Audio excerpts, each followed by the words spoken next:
On the night of March 6, 2021, a man was found dead under mysterious circumstances inside room 214 of the Sinai Border Hotel, a decaying rest stop perched between the Egyptian frontier and the smuggler routes that snake toward Gaza.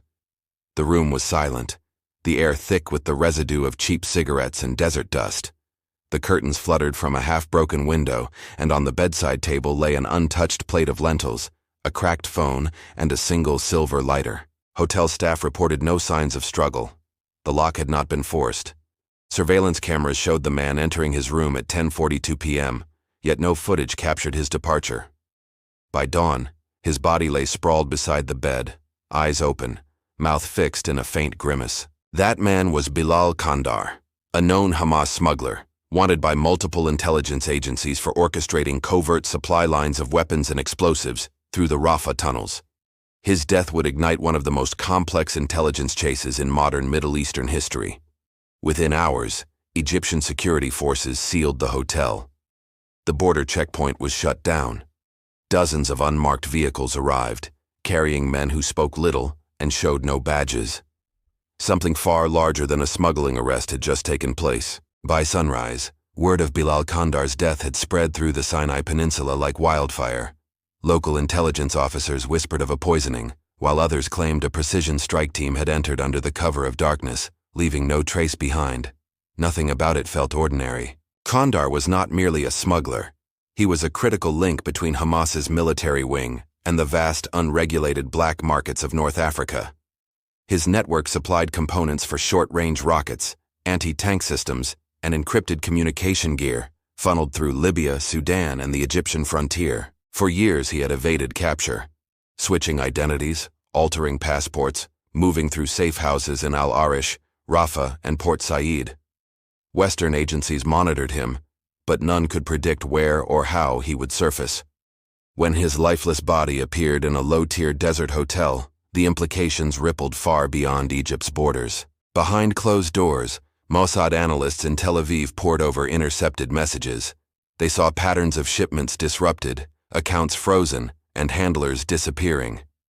Every sign pointed to an invisible operation unfolding, one aimed at dismantling the financial veins that kept Gaza's militant machine alive. The death of Bilal Qandar was not random.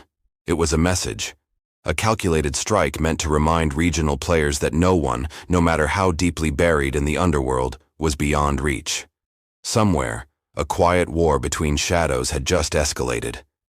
Who killed Bilal Qandar? Was it an Egyptian operation aimed at cleaning up its turbulent frontier, or a silent strike orchestrated by Mossad, executed through foreign operatives posing as tourists in the Sinai? Was it revenge, deterrence, or something far more strategic? Why would Israel risk a covert assassination inside Egyptian territory, a region patrolled by its uneasy peace partner? What intelligence justified such precision? And what secrets did Qandar hold that made his silence worth this calculated gamble? Could Qandar's death signal the collapse of a broader network, one threading through the smuggling corridors of North Africa, involving militias, businessmen, and state agents who profited from the chaos of war? Or was it simply another pawn removed in an invisible chess match fought in the dark? Every surveillance feed, every coded message, every movement at the border began to carry weight. The Sinai, long a barren desert, had turned into a theater of espionage where invisible empires collided without banners or uniformed soldiers. Somewhere in the corridors of power a file was marked closed. But outside, the story had only begun. A story written in silence, smoke, and untraceable hands. Bilal Qandar was born on August 19, 1982, in the crowded refugee camp of Rafah, straddling the volatile border between Egypt and Gaza. His childhood unfolded amid sandstorms and sirens, where the air constantly carried the echo of drones and distant explosions. His father, Mahmoud Qandar, was a fisherman who lost his livelihood after the blockade tightened. His mother, Amira, sold homemade bread to feed the 6 children left behind when Mahmoud disappeared during a raid near the coastal waters in 1993. Poverty was not a circumstance in the Qandar household. It was a permanent resident. Bilal grew up watching armed men patrol alleys and aid trucks halted at checkpoints. By age 10, he could distinguish between the roar of a tank and the hum of an Israeli drone. To him, survival meant adaptation. By 15, he was running errands for local traders who dealt in fuel, medicine, and spare parts, goods often smuggled through makeshift tunnels beneath Rafah. Teachers described him as quiet, observant, and methodical. He rarely spoke during lessons but memorized details others ignored: license plate numbers, delivery times, and guard rotations. Even as a boy, he saw patterns in chaos, connections invisible to others. At 16, Bilal left school to work full-time at a scrapyard near the Philadelphia corridor. The yard's owner, an older man with ties to smugglers, taught him how to rebuild engines, strip radios, and weld metal in silence. There, among rusted car frames and the smell of diesel, Bilal learned the mechanics of trade and deception. Those early years shaped him more than any ideology ever would. The camp taught him hunger, the checkpoints taught him patience, the tunnels taught him invisibility, and the war taught him that survival was not luck. It was skill, secrecy, and timing. By the time he turned 20, Bilal Qandar was no longer a boy from Rafah. He was a man fluent in the unspoken rules of a divided land, where loyalty was currency and betrayal was merely business. Bilal Qandar was not a man of speeches or slogans. Unlike the loud ideologues who dominated the militant stage, his beliefs were shaped less by religion and more by survival. To him, ideology was a tool, a language used to navigate power, not worship it. He maintained a ritual of silence each morning before sunrise, sitting alone with a chipped cup of tea, staring east toward the faint line where the Sinai sands met the light. Colleagues called it meditation, though he dismissed it as habit. In those moments, he mapped routes, memorized contacts, and rehearsed contingencies. He carried a small leather notebook, filled with coded notes and geometric symbols only he understood. Inside were details of shipments, schedules, and sometimes short philosophical lines scribbled between lists. Borders are illusions drawn by the powerful, or men die when they trust noise. Bilal avoided technology. He distrusted cell phones, encrypted messengers, and computers. He preferred word of mouth, hand signals, and untraceable gestures. Those who worked under him called him the listener, because he spoke rarely but remembered every sound, every tone, every slip of hesitation in conversation.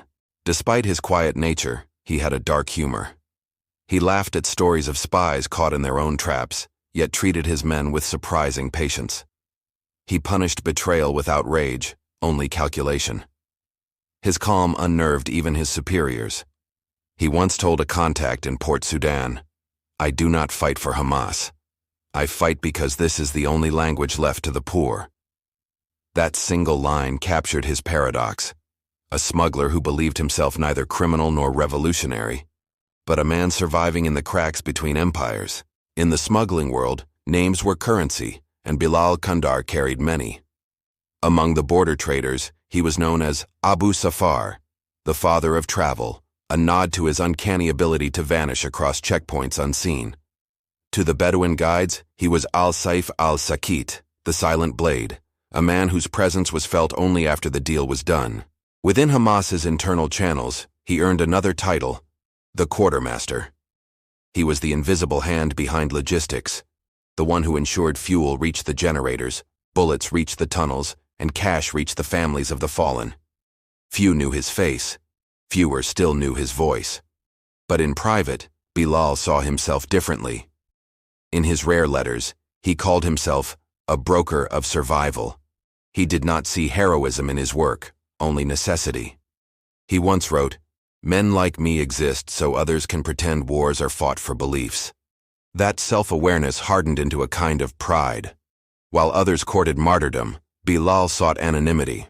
In his world, to be known was to be endangered. To be invisible was to be powerful, a lesson that would one day make him a target. Bilal Qandar's transformation from an opportunistic trader to a militant facilitator began in 2006, the year the Gaza blockade tightened and the tunnels became lifelines. What started as petty smuggling, cigarettes, spare parts, medicine, soon evolved into weapons, money, and secrets. His first political contact came through a Hamas field commander named Yahya al-Din, who approached him not as a fighter, but as a businessman. Yahya needed someone who could move goods through Egyptian tribal networks without drawing the attention of security forces. Bilal, with his quiet efficiency and trusted neutrality, was the perfect intermediary. At first, he refused. He had seen what politics did to men, how it consumed them. But the promise of control, profit, and influence was too tempting. He began coordinating shipments of diesel fuel and generators, items crucial to the underground workshops where Hamas engineers assembled rockets. By 2008, Bilal was no longer just a facilitator. He was a node in a growing web, one that stretched from Khartoum to El Arish, linking financiers, arms dealers, and militant commanders. He learned how to speak their languages, Arabic, Hebrew slang, and the coded tongue of smuggling. Though he never carried a rifle, his logistics sustained thousands who did. His hands, clean of gunpowder, still bore the fingerprints of every missile launched across the border. To outsiders, he was a businessman. To Hamas, a patriot. To intelligence agencies, a ghost threading weapons through the dunes. His political awakening was not born of speeches or sermons, but of geography. A man shaped by walls, borders, and the silence between them. The desert did not choose sides, neither did he. But by enabling war, Bilal Qandar had already chosen his fate. By 2010, Bilal Qandar had become a familiar whisper among security agencies across Sinai, Gaza, and Cairo. His operations were expanding faster than anyone predicted. What began as small consignments of contraband had grown into an intricate logistics empire spanning hundreds of kilometers beneath the sand. His first major arrest came in 2011 during a coordinated Egyptian raid near Sheikh Zayed. Authorities found him transporting crates labeled as mechanical parts, which upon inspection contained dismantled drone components. He was detained for 47 days without charge. During interrogation, he neither confessed nor denied his involvement. He merely stared at the officer across the table and said, "You will trade me soon. Everyone does." And he was right. Weeks later, he was quietly released. No court record, no explanation. Rumors spread that he had bribed his way out through a tribal intermediary linked to Egyptian intelligence. Others believed an Israeli backchannel had intervened to keep him under observation rather than behind bars. Following his release, Bilal vanished for months. When he resurfaced, his operations had become more sophisticated. Encrypted courier lines, satellite phones passed through multiple handlers, and supply routes disguised as humanitarian aid deliveries. He no longer trusted individuals. He trusted systems he built himself. Local law enforcement learned to avoid confrontation. Every arrest attempt failed mysteriously. Officers reassigned, convoys redirected, suspects warned hours before raids. It became clear that Bilal had penetrated deeper than crime. He had reached into the political bloodstream of the borderlands. From then on, his name was no longer associated with smuggling alone. Intelligence dossiers described him as a logistics strategist, a man whose signature was written not in explosives, but in precision and timing. The desert, once his refuge, had now become his empire. In late 2013, Bilal Qandar was reportedly detained again, this time by Egyptian state security after a tunnel collapse near Rafah exposed a cache of surface-to-air missile parts. He vanished for nearly 3 months, during which his network froze, awaiting any sign of his fate. When he reappeared, his body bore the signs of captivity, a limp in his left leg, scars across his shoulders, and a haunting silence that replaced his once measured confidence. Associates later whispered that he had been held in a secret compound near Ismailia, interrogated about his contacts in Sudan and Lebanon. He never confirmed nor denied those rumors. When asked, he would only reply, "They tried to make me forget my name. They failed." Those words spread among his men like scripture, reinforcing his growing myth as a man who endured torture without surrendering a single word. Whether the tales were exaggerated or true mattered little. The effect was the same. His legend deepened, his authority solidified, and his paranoia sharpened. From that point forward, Bilal no longer trusted even his oldest allies. The interrogations had not broken him, but they had carved something colder inside him, something irreversible. By 2014, the borders of Gaza were tightening like a noose, and the demand for new smuggling corridors surged. It was during this period that Bilal Qandar aligned himself more formally with Hamas's military wing, the Izz ad-Din al-Qassam brigades, though never as a uniformed member. He preferred to operate in the gray space, the unofficial but indispensable. He established a covert logistics unit known internally as al-Mossad, the Roots. Its purpose was singular: to create parallel supply chains independent of state oversight or foreign intelligence interception. Through al-Mossad, Bilal built connections from Darfur to Sinai, using gold smugglers, oil traders, and displaced nomads as his conduits. Financing came from multiple fronts: diaspora donors, cryptocurrency exchanges in Dubai, and sympathetic businessmen in Sudan. Yet, despite the global scope, Bilal maintained a disciplined structure. Every courier knew only one link above and below him. Communication was fragmented, ensuring no one, not even Bilal, could expose the entire network under pressure. He recruited pragmatically, not ideologically. Many of his men were former truck drivers, mechanics, and fishermen who needed money more than martyrdom. To them, Bilal offered steady pay, respect, and an unwritten rule: loyalty was worth more than faith. In 2016, Israeli intelligence intercepted several of his shipments, exposing routes through Taba and Suez. Instead of retreating, Bilal innovated. He rerouted traffic through Bedouin convoys, disguised military crates as UN food supplies, and began using GPS blind zones to cloak his convoys. By then, he had evolved from a regional smuggler into a strategic architect of Hamas's supply apparatus. He had no flag, no official title, and no visible office. Yet his influence pulsed beneath the surface of every major militant transaction from Gaza to Khartoum. Between 2017 and 2019, Bilal Qandar's operations crossed a threshold. What began as logistical support now bled into direct violence. His network no longer just supplied fighters, it began shaping battles. Every tunnel dug, every convoy moved, and every weapon fired carried his unseen signature. He expanded his influence through coercion and precision. Rivals who refused to cooperate disappeared along the Arish-Rafah highway, their vehicles found days later stripped and burned. One such case was Hassan al-Mari, a rival smuggler who allegedly attempted to undercut Bilal's routes by working with Egyptian intelligence. He was last seen entering a cafe in Bir al-Abd. His body surfaced 2 weeks later in the desert, missing his tongue. Bilal's men denied involvement, but whispers said otherwise. It was during this period that he began employing foreign mercenaries, particularly Sudanese ex-soldiers, skilled in desert tracking and ambush. These men enforced discipline across the trade routes, ensuring absolute obedience through fear and reward in equal measure. His organization diversified into kidnapping for leverage, targeting informants, debtors, and occasionally rival smugglers' families. Ransoms were rarely paid in cash. Instead, he demanded information, routes, or access codes to warehouses. Each abduction was meticulously planned, with victims vanishing as if erased from existence. Meanwhile, Israeli surveillance began to notice patterns in weapon circulation that led back to his operations. The rockets used in Gaza's 2018 flare-up bore serial fragments traced to shipments Bilal once coordinated through Port Sudan. This revelation elevated him from a regional criminal to a strategic target within Mossad's threat index.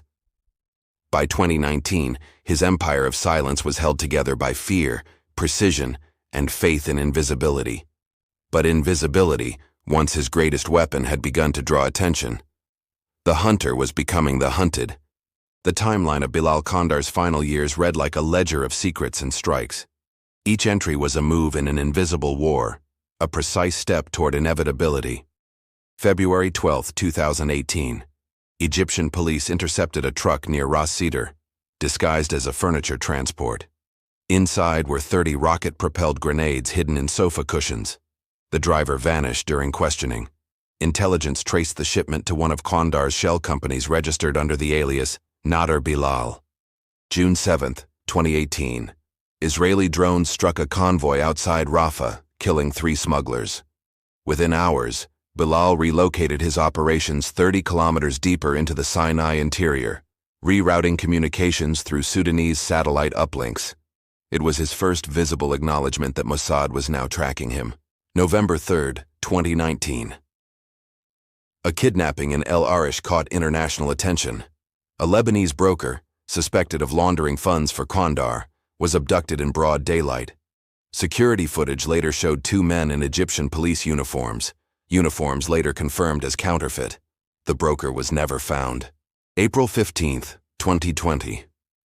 An intercepted Mossad communication suggested the existence of Operation Horizon, a covert plan to dismantle Qandar's network by isolating his field agents. Over the following 6 months, 6 of his trusted couriers were arrested or disappeared. Bilal reportedly changed safe houses every 2 nights, sleeping with a pistol under his pillow and a fake passport taped to the underside of his bed. January 2021. Surveillance showed Bilal entering Sinai Border Hotel, posing as a logistics contractor under the name Mahmoud Saleh. He appeared calm, unaware that his name had been added to an active assassination directive approved in Tel Aviv 3 days earlier. The countdown had begun. Each movement, each breath, was now logged by unseen eyes, and the end was already written in silence. By mid-2020, Bilal Qandar's name appeared in multiple intelligence briefings across Tel Aviv, Cairo, and Amman. To most governments, he was not a traditional militant, but a force multiplier, the logistical heart that kept militant operations alive when their fighters faltered. His ability to rebuild disrupted networks within weeks made him a top-tier threat. For years, Israeli intelligence had struggled to dismantle his infrastructure. Every time one smuggling route was closed, 2 new ones emerged. His operations in northern Sudan provided missile components. His deals in Libya secured explosives. His contacts in Egyptian Bedouin tribes offered the movement of personnel across otherwise impenetrable terrain. He was the architect of what Mossad analysts began to call the elastic corridor. In August 2020, the Israeli Security Cabinet issued an internal memorandum labeling him as a priority destabilization target. The document, marked eyes only, outlined the danger he posed not only to Israel, but to Egypt's fragile control of Sinai. The assessment concluded, neutralization of Qandar will create logistical paralysis within Hamas command. His file grew thicker each month. Satellite imagery identified storage depots near Bir al-Mahdi. Financial surveillance linked cryptocurrency transactions to accounts in Kuwait and Doha. Phone intercepts captured fragments of coded speech. The sand has teeth. The moon shifts tonight, and the bridge sleeps. Each phrase became a clue. Each clue another thread in the tapestry of his elimination. In September 2020, the CIA's Counterterrorism Center circulated a classified memo suggesting Mossad's unit Kidon had taken operational control of the pursuit. Israeli diplomats quietly warned Cairo of rogue networks in the Sinai, language often used as a diplomatic veil for pending assassinations. By October, Qandar was officially designated an international security threat. His photograph, a blurred sand-streaked image taken from a drone feed, circulated among intelligence circles but never reached public channels. To his followers, he was untouchable. To his enemies, he was a ghost. But within the polished offices of Tel Aviv's Glilo base, a group of operatives began preparing the quiet end of Bilal Qandar's long and dangerous shadow. Between 2015 and 2021, multiple attempts were made to eliminate Bilal Qandar. Small teams tested his defenses with sabotage, car bombs, and staged robberies. Each attempt revealed varying levels of sophistication and an unsettling willingness to operate inside neighboring states. In March 2016, an improvised explosive device detonated beneath a courier truck near Rafah. The driver survived but lost both legs. Investigators later found residue linked to a manufacturer previously associated with foreign proxy groups, suggesting a complex network elsewhere. A failed cyanide poisoning in June 2017 targeted a mid-level handler in Port Sudan. The agent collapsed while dining. A hospital saved him with aggressive treatment. Forensic teams discovered microcapsule traces consistent with high-grade toxins, indicating professional operational tradecraft abroad. In September 2018, a car bomb detonated outside a warehouse used by Qandar's logistics cell. Surveillance footage showed a black sedan fleeing toward the Egyptian border. Analysts traced the plate to a shell company with links in Cyprus and Dubai. An assassination attempt in April 2019 employed a false checkpoint. Militants posing as police stopped a convoy carrying Qandar's deputy. The deputy escaped but later died under mysterious circumstances in a detention facility claimed by unknown operatives, fueling internecine paranoia. Mossad sources later described multiple aborted plans, teams turned back for fear of exposure, targets relocated, and diplomatic lines threatened.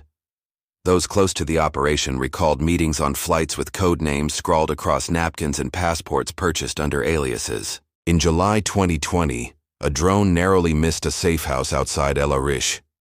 Residents reported loud thump at 02:17 a.m., followed by burning metal. Bilal responded by dispersing his caches and moving couriers into schedules, blending terror logistics with local commerce. An attempted poisoning of Bilal himself occurred in December 2020. He fell ill after dinner, vomiting violently for hours. His physician later claimed intentional contamination through a meal, intensifying fears that assassins were reaching into his most trusted circles publicly. In January 2021, intercepted chatter referenced an operation codenamed Silent Palm.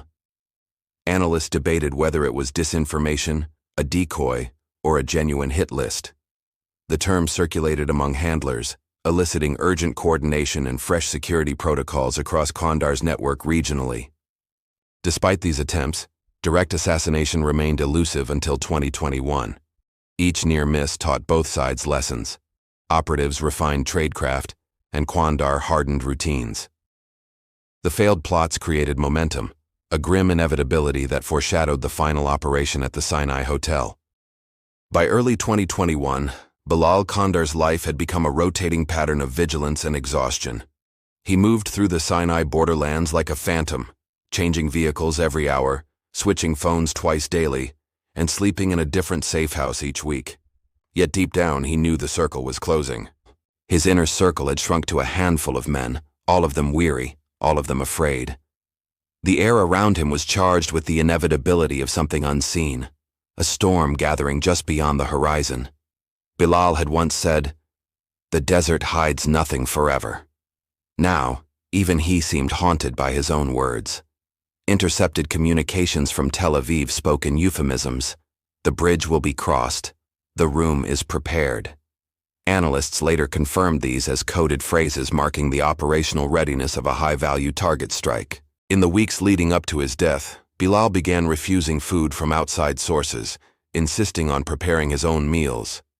He limited human contact to short, whispered exchanges. Every knock on a door made him reach for his pistol. The walls were closing in. The hunter and the hunted were now converging, bound by a silence that promised only one possible conclusion. The story of Bilal Qandar did not unfold in isolation. It was written against the vast and violent backdrop of the Arab-Israeli conflict, where the lines between politics, faith, and survival blurred beyond recognition. His life, and ultimately his death, were fragments of a larger war that had outlived generations. Since 2007, the Gaza Strip had functioned as both fortress and prison, a narrow corridor hemmed in by concrete, barbed wire, and sea blockades. For Israel, Gaza represented an unending security threat. For Hamas, it was a symbol of resistance, a proof that control could exist outside occupation. Every smuggled bullet, every intercepted drone part, and every missile launched across the border fed this cyclical fire. In the Sinai Peninsula, chaos reigned.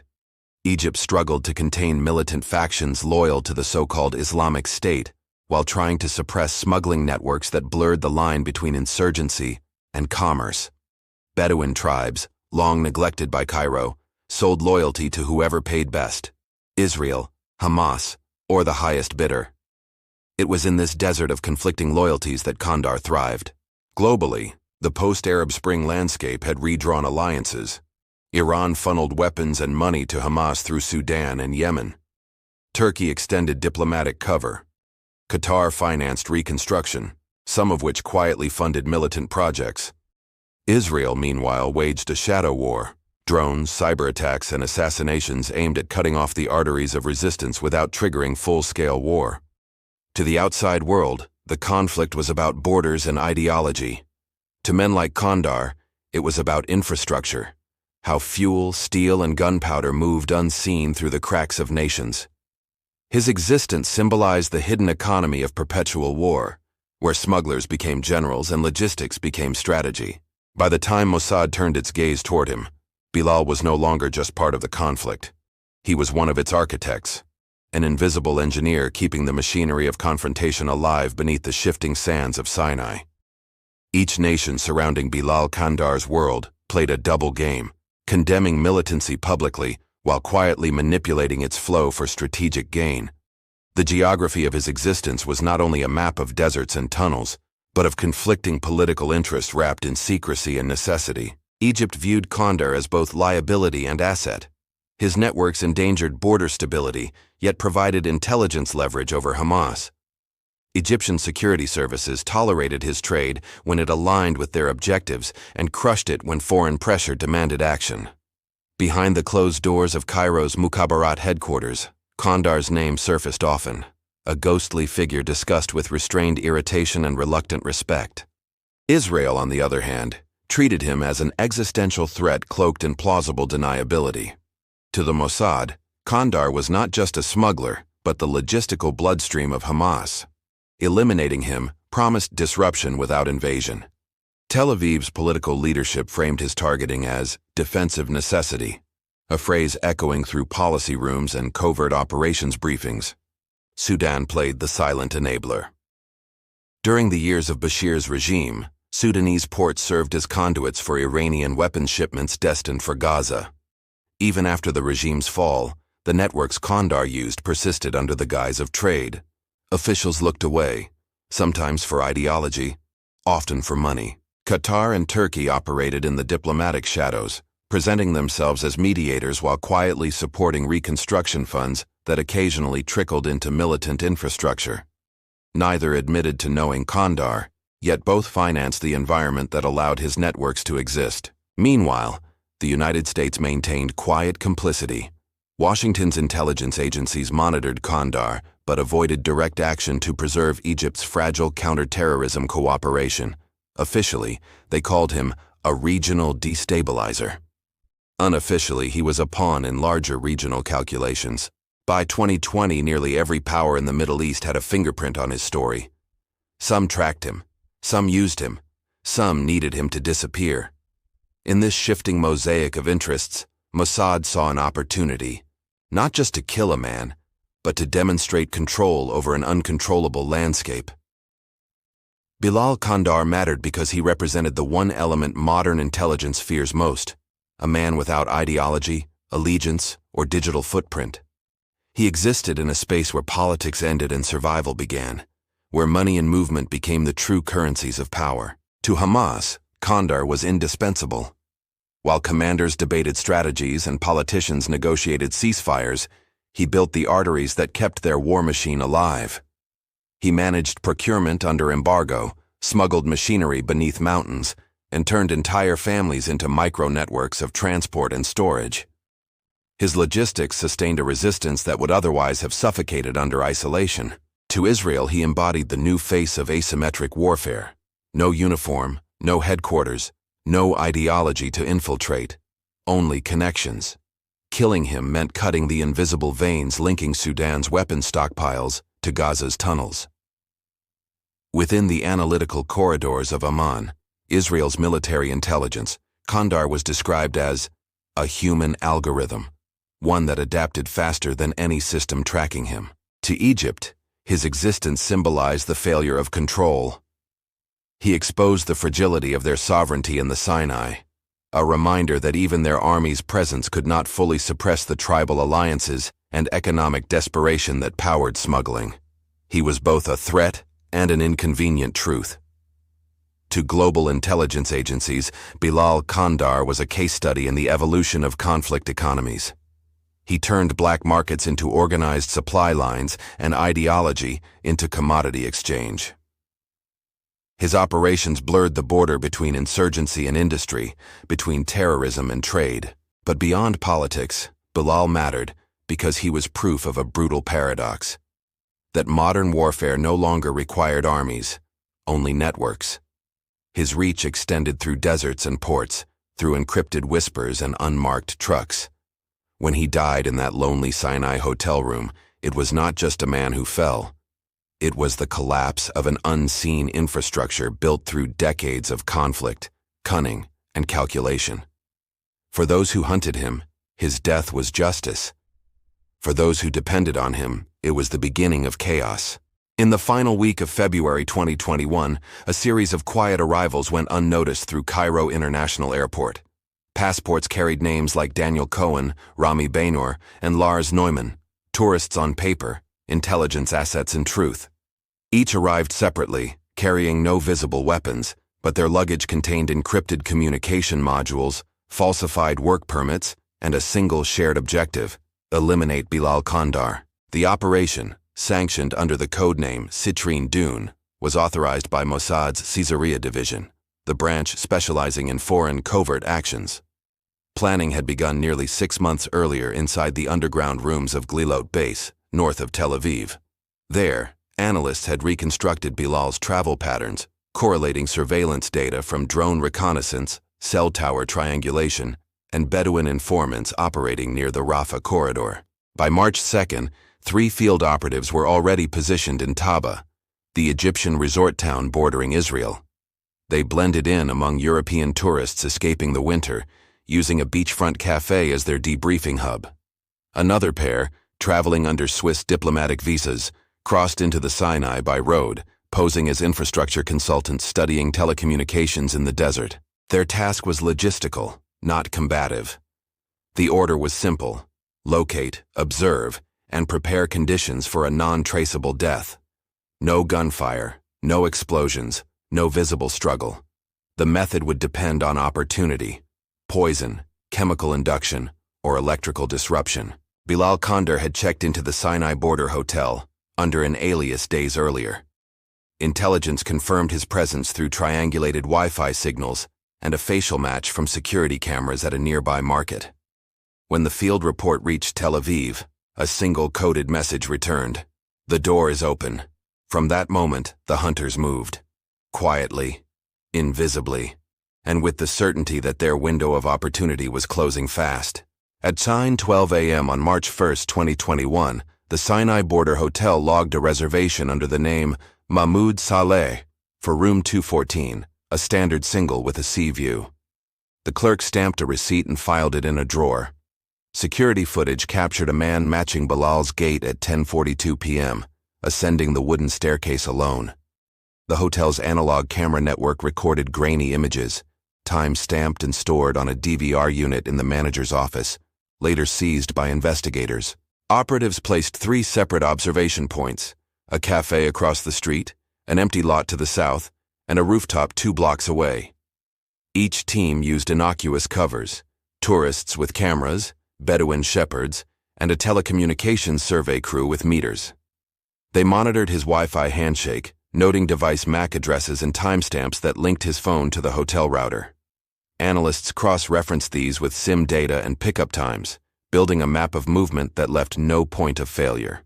Front desk logs revealed 2 additional names checked in under false papers: a Belgian engineer and a Jordanian sales representative. Housekeeping reports later showed tidy rooms with minimal disturbance, suggesting deliberate staging and professional handling of the environment and precision. A hotel maid noticed a peculiar delivery at 03:10 a.m., a sealed thermos left at the rear entrance without signature. She logged the incident as unusual, but ignored it. Later, investigators tested the thermos for toxins and trace forensic residue. Facial recognition software provided a near match to intelligence images, prompting messages to Tel Aviv. Field operatives tightened their watches. Backup plan was set in motion: an exit route through a fishing cove and an unmonitored trail to eastern dunes. By dawn on March 6th, the surveillance feed tightened to a frame. Bilal entering room 214 at 10:42 p.m., the thermos on the bedside table, and the shadows of 2 strangers sitting in the lobby, their faces obscured by scarves. The day of the operation, March 6, 2021, began like any other in the remote Sinai town of Nuweiba.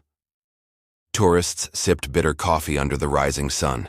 Truck convoys rumbled toward the Rafah crossing, and the wind carried the dry whisper of desert heat through the hotel's cracked shutters. To the untrained eye, nothing was amiss. But to the operatives already in position, The clock had begun its silent descent toward zero. At 07 a.m., the command center in Tel Aviv received confirmation that Bilal Qandar remained inside room 214.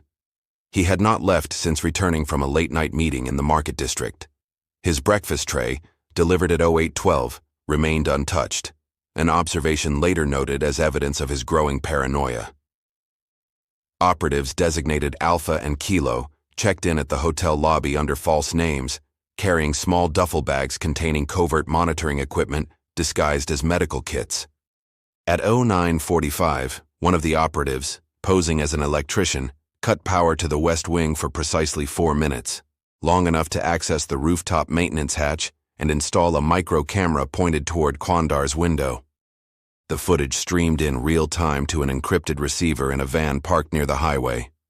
From there, analysts tracked his movements, noting his pacing pattern, his repeated glances at the door, and his habit of drinking from the same cup of tea for hours without finishing it. By 18:00, the air was heavy with stillness. Local electricity flickered from a sandstorm rolling through the peninsula. The final message arrived from Tel Aviv. Proceed. Confirm natural pattern. It was the coded clearance to act. At 21:36, 2 operatives entered the hotel from the side entrance. The first, disguised as room service, carried a tray of mint tea, the same order Bilal had placed earlier. The second followed 5 minutes later with a small maintenance toolkit, concealing a hypodermic injector designed for aerosolized succinylcholine, a muscle relaxant that would induce cardiac arrest within minutes, leaving no obvious trace. Guests later reported hearing faint footsteps in the corridor, followed by the click of a door closing softly. No one heard a struggle. No one saw the men leave. By 22:05, room 214's lights went dark. The hunter's long game had reached its end. Operatives relied on tradecraft refined over years, benign covers, forged documents, and carefully choreographed movements to blend into local rhythms while avoiding attention from cameras, informants, and security checkpoints that monitored the Sinai's fractured lawscape in visible and invisible ways. They used electronics sparingly, favoring low-tech observation and intermittent uplinks that transmitted metadata rather than conversations, ensuring analysts received timing patterns and presence indicators without creating long-term digital trails that could be exploited by counterintelligence or sold to hostile actors. Medical consultants provided generalized briefings about non-obvious causes of death, focusing on physiological plausibility rather than method specifics, a choice designed to produce findings that pointed toward natural causes without offering forensic clarity to adversaries or foreign investigators in public. Physical access tools were mundane by design. Common maintenance kits, service uniforms, and innocuous packaging that masked sensitive items while minimizing suspicion among hotel staff and local patrols who were trained to watch for overt weaponry or aggressive behavior externally. Forensics teams employed counter-forensic planning at the margin, anticipating typical post-mortem markers and steering environmental variables accordingly, without detailing techniques publicly. The goal was plausible deniability, not elaborate staging that could be disproved by independent laboratories in foreign jurisdictions easily. Intelligence tradecraft emphasized human sources, recruited informants, coerced contacts, and trusted local fixers who provided situational awareness, supply chain mapping, and behavioral profiles, helping operatives tailor timing while preserving plausible local narratives after an incident unfolded to avoid international scrutiny. Financial networks were obscured through layered intermediaries and legitimate businesses, complicating money trails and delaying attribution long enough for policymakers to frame narratives and for diplomatic channels to absorb the shock or subpoenas calling for evidence. Commanders rehearsed exit strategies exhaustively, ensuring that any operatives could vanish into local environments, change identities, and blend into diaspora communities, leaving behind only fragmented traces that forensic teams would find difficult to assemble into a coherent chain for analysis. Wind hummed through the hotel's cracked shutters as twilight deepened, turning corridors into long tongues of shadow where every footstep sounded oversized and every whisper risked exposure among attentive ears and latent cameras poised to catch the smallest aberration there. An operative froze at the stairwell's landing, breath visible in the cold draft, watching the darkened window pane that shielded room 214. A neighbor's dog began to bark, a noise that ricocheted through the plan like a thrown stone altering trajectories. A power flicker severed a CCTV loop for 90 seconds, and in that thin slice of darkness the plan accelerated.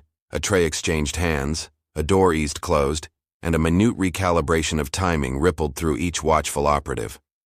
Outside, a sandstorm masked the faint sound of a departing vehicle, adding a cloak of natural chaos to the meticulously arranged operation, a coincidence that operatives both feared and exploited because chance could dissolve or cement their carefully crafted alibi. In the lobby, a child spilled juice near the reception desk, prompting the clerk to bend and clean. The two operatives used the distraction to swap jackets, a small deception performed with banal gestures that hid an irreversible consequence there. At approximately 22:05, the lights in room 214 went dark. Silence closed like a hand. Minutes later, the cleaning staff reported a faint metallic smell. An operative watched the corridor camera feed, face unreadable as the plan reached its terminus.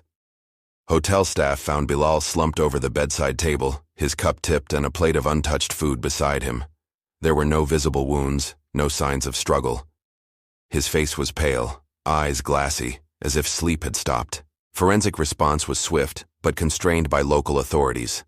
Initial observations suggested a sudden medical event consistent with cardiac arrest, a designation that allowed for rapid closure while preserving diplomatic calm. Yet specialized labs requested additional samples. Unexplained anomalies surfaced. CCTV gaps and tampered timestamps complicated any straightforward narrative. Passport records showed false entries. Hotel logs contained discrepancies. Interviews produced conflicting timelines. Each inconsistency was a fissure that investigators could not ignore, and each fissure widened as inquiries deepened. In the end, the scene read as a private, unremarkable death, staged to deter scrutiny. Traces remained. Cross-referenced surveillance, travel logs, and interviews slowly formed a pattern pointing to an external hand, rather than random misfortune over subsequent weeks. At 7:32 a.m., a housekeeper named Samar Abdelrahim knocked twice on the door of room 214, expecting the guest to check out before noon. When no answer came, she used her master key. The first thing she noticed was the silence, a kind that felt deliberate. The curtains were drawn. The television played static. Bilal Qandar sat hunched beside the bed, his head tilted against the wall, his hand frozen around a half-empty cup. For a moment, Samar thought he was asleep. Then she saw his lips, pale, bluish, unmoving. The hotel manager arrived minutes later, followed by local police. They cordoned off the room, but word spread quickly.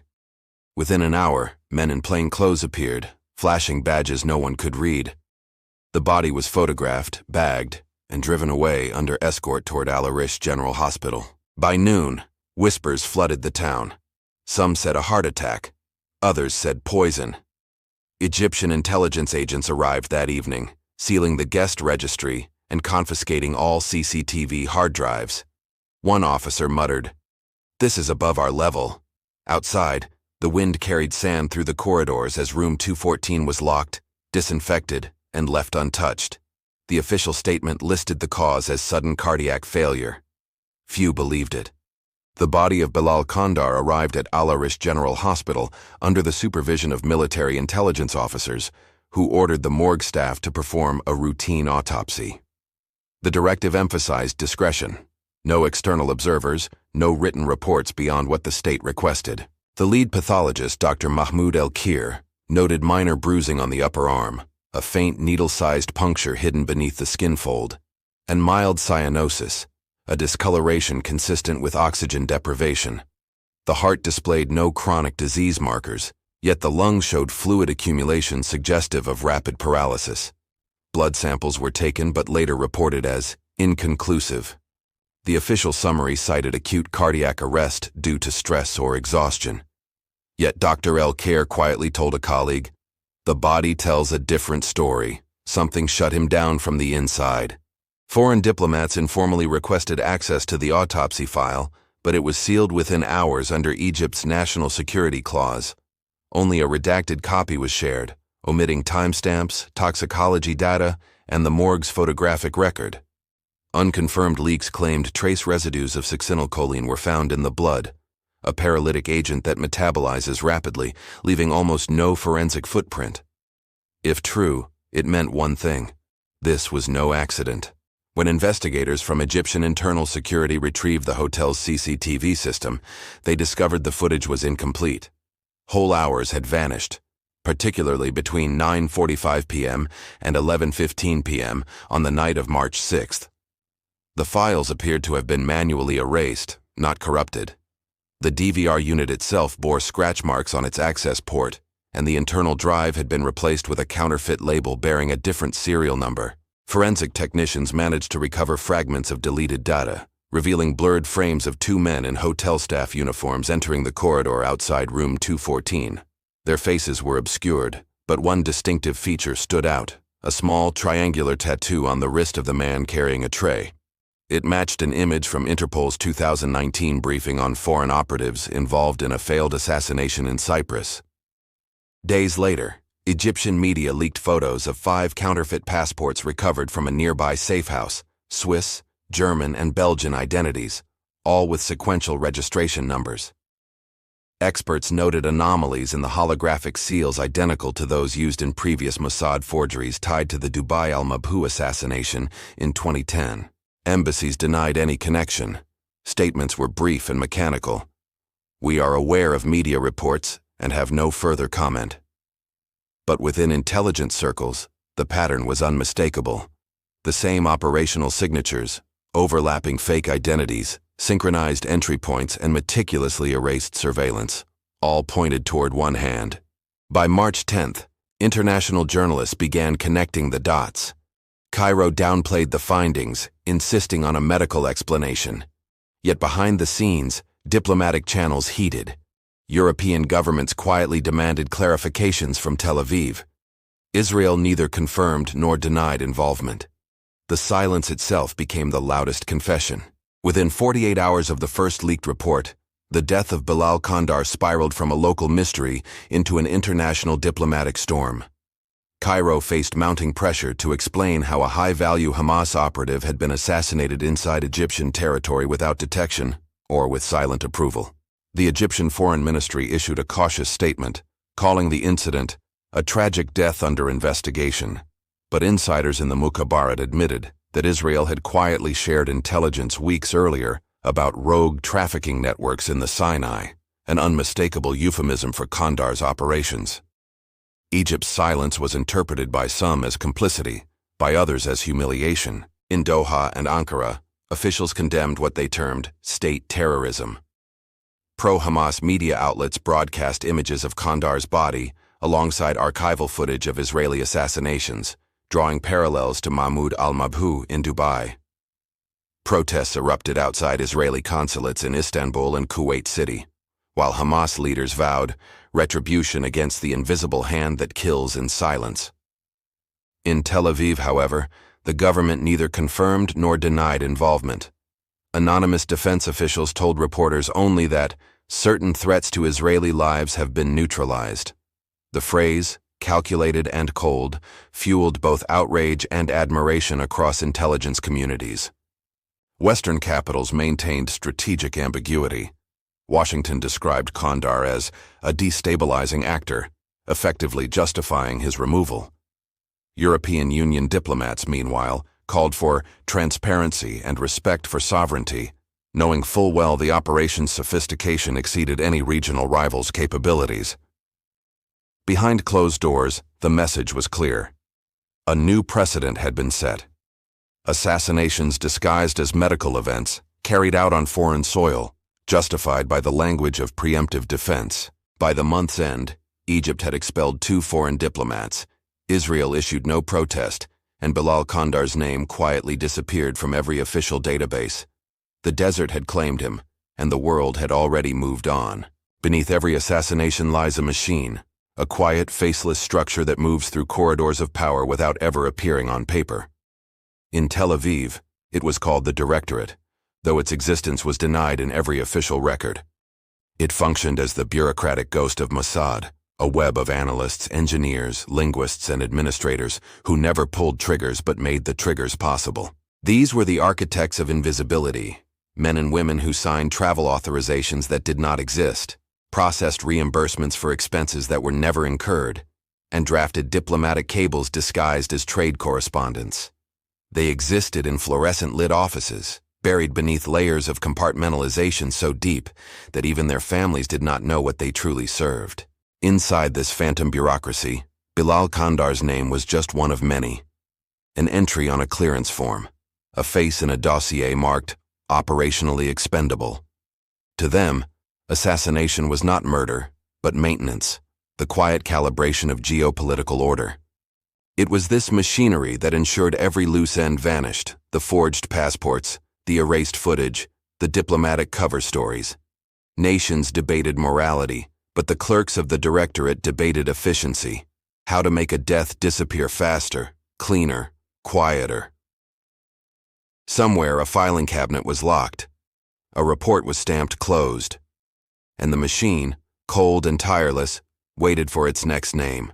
Beyond the paperwork and policy memos, there existed another echelon. The operators, the invisible legions that turned bureaucratic will into action. They were ghosts with passports, soldiers without insignia, professionals of disappearance who moved through airports, border crossings, and hotel lobbies like ordinary travelers. Each belonged to a mythic unit whispered within intelligence circles. Kaidan, the spear point of Mossad, often dismissed as legend but confirmed only by the bodies it left behind. Trained to mimic, to improvise, to vanish, they were not assassins in their own eyes but instruments of national survival. Their skill was in adaptation. They could charm, deceive, or kill with equal precision, their allegiance not to commanders, but to the mission itself. Each carried layers of identities, 1,000 versions of truth crafted to withstand interrogation, exposure, or capture. Their operations were silent art, timing, psychology, and misdirection refined into perfection. They did not celebrate success, for in their world, recognition was failure. The best missions were those never acknowledged, the loudest victories those never spoken aloud. These invisible legions were the footnotes of history, erased as soon as they acted, remembered only by those who feared them, respected them, or died in their shadow. Every covert operation leaves behind echoes, faint unfinished stories that drift through the archives of intelligence like ghosts in sealed rooms. To understand Bilal Qandar's death is to trace the lineage of assassinations that came before it, each a rehearsal for the next silent strike. There was Dubai 2010, when Mahmoud al-Mabhouh, Hamas's chief arms procurer, was found dead in his hotel room, suffocated by a pillow, his killers masked by forged European passports. Cameras caught their movements, but no arrests ever followed. The method was studied, refined, perfected. Then came Tunis 2016, where drone engineer Mohammed al-Zawahiri was shot outside his car. His killers arrived on tourist visas, used silenced pistols, and vanished across the border before dawn. The crime scene was clean, the evidence invisible, the message unmistakable. Technology had become the new battleground. Even earlier, in Amman, 1997, 2 men attempted to poison Khaled Meshal in broad daylight. They failed, and Israel was forced into a public apology, a rare humiliation that reshaped the agency's approach to future eliminations. After that, the lessons hardened. Never exposure, never witnesses, never traces. Each operation bled into the next, a shadow genealogy of precision, patience, and denial. Qandar's death was not an isolated act, but the latest verse in a hymn long sung by the unseen. The melody never changed, only the instruments. Far above the field agents and analysts sat the unseen architects, the policymakers, the gods behind the curtain. They operated in boardrooms, not battlefields, speaking in euphemisms and directives that decided life and death with the ease of routine. To them, assassinations were not crimes but calculations, necessary corrections in the geometry of power. They would never see the bodies, never hear the last breath, yet every order carried their fingerprint. When the job was done, they would smile faintly, close a folder, and move to the next agenda item. The machine served them. The shadows obeyed. Bilal Qandar's body returned to Rafah under heavy escort 3 days after his death. The coffin was sealed, the cause of death labeled cardiac arrest, and the funeral held at night under the faint glow of flickering streetlights. His family wept quietly as masked men stood guard. Militants, smugglers, and mourners blurred into one solemn crowd. The Hamas leadership issued a brief statement hailing him as a martyr of resistance logistics. Yet even among his allies, unease lingered. Everyone knew what had happened, but none dared say it aloud. His burial site was left unmarked, a mound of sand on the outskirts of Rafah, as if invisibility had followed him into death. In Cairo, officials maintained silence. In Tel Aviv, quiet satisfaction. Within Hamas's ranks, panic spread. Operations froze, couriers disappeared, codes were changed overnight. The smuggling routes Bilal once commanded fell silent. But in intelligence circles, his death was hailed as surgical. No explosions, no witnesses, no diplomatic rupture. Just a quiet erasure, efficient, deniable, final. As the mourners dispersed into the desert night, one truth hung unspoken. The empire he built had collapsed, but the machinery that destroyed him was still humming, patient, invisible, and waiting. In the months following Bilal Qandar's death, the Sinai smuggling network fractured into chaos. Without his discipline and coordination, rival factions began turning on one another, seizing routes, murdering couriers, and selling information to the highest bidder. The seamless machine he built collapsed into violent entropy. For Hamas, the impact was immediate. Rocket production slowed, funding pipelines faltered, and logistical delays crippled supply lines once thought indestructible. Israeli intelligence noted a sudden drop in cross-border weapons flow, a measurable confirmation that Qandar's elimination had severed more than a life. It had amputated an artery. In Cairo, the regime reclaimed partial control over the Sinai, leveraging the vacuum to expand military patrols. For Egypt, the death of Qandar was both convenience and warning, a reminder that sovereignty in the desert was fragile, subject to forces beyond borders or consent. Within Mossad, Operation Citrine Dune became a case study, not for its violence, but for its perfection. No witnesses, no trace, no scandal. Analysts referred to it as a death that cleaned itself. Yet in Gaza, whispers persisted that Qandar's protégés had fled south, regrouping in Sudan and Chad, waiting for their moment. Because in the world he created, death was never the end, only a reset. In the end, Bilal Qandar's death changed little in the grand machinery of geopolitics. Borders remained, wars continued, and shadows kept moving beneath the surface. Yet his story revealed a truth often buried by governments, that power now hides behind deniability, and justice speaks through silence. The Sinai winds erased his footprints within days, but the methods that killed him would live on, perfected and redeployed. Espionage has no graves, only archives. Somewhere another file is being opened, another name entered, another target selected. The world turns quietly, its wars fought by hands no one ever sees.